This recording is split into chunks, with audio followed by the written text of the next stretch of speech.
Greetings, family. As I've said in a previous video, Zimbabwe has been the victims of political manipulation for many years. Okay, as brothers like Robert Mugabe began their revolution, they had the opposition of first world nations who basically were not interested in seeing Zimbabwe become autonomous and independent.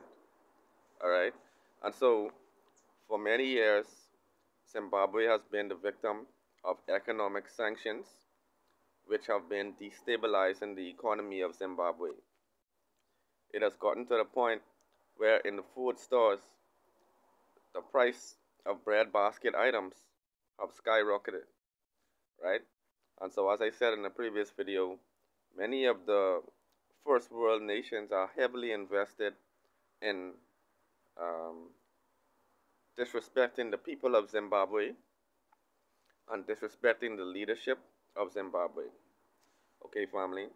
Now, Robert Mugabe was one of the first leaders on the continent who actually took away land that was erroneously owned by foreigners, right? So many of the white farmers had their land taken away, had their property taken away in the interest of the sovereignty of the people of Zimbabwe. Okay? Well, I've come to let my subscribers know today that they are doing it in plain sight. The US government is actually forcing Zimbabwe to give the land back to farmers in exchange for the lifting of the sanctions. Okay? So the proof that the sanctions are actually unnecessary and oppressive, they are telling them that if they give some land back to white farmers, they would actually lift the economic sanctions which have been crippling the economy of Zimbabwe. Okay, family, these types of developments actually let us reflect on our condition as African people. And as we consider it, we all need to lock hands, lock arms in the struggle, and help support one another. All right, we need to be the basis of an independent Zimbabwe, of an independent continent of Africa. All right, we can achieve this by assisting one another.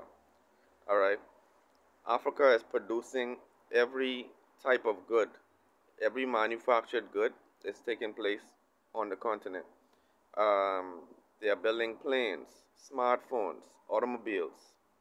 All manner of goods are now being produced in the continent.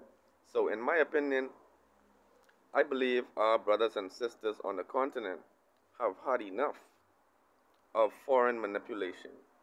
I think in the Caribbean, we are beyond fed up with manipulation by first world nations, all right? And so we are not going to allow the US government to successfully coerce the leadership of the continent of Africa, and namely in the country of Zimbabwe. We are not going to allow this manipulation to be successful. Let us support one another. Let us support the initiative that Julius Malema has called for, which is the United States of Africa. All right, we need to be an independent, autonomous nation. And then we will be able to have the rest of the diaspora migrate whenever it suits them. You know, it doesn't have to be a mass exodus. Our people can decide to repatriate at their own leisure. But we will repatriate to an independent continent. All right?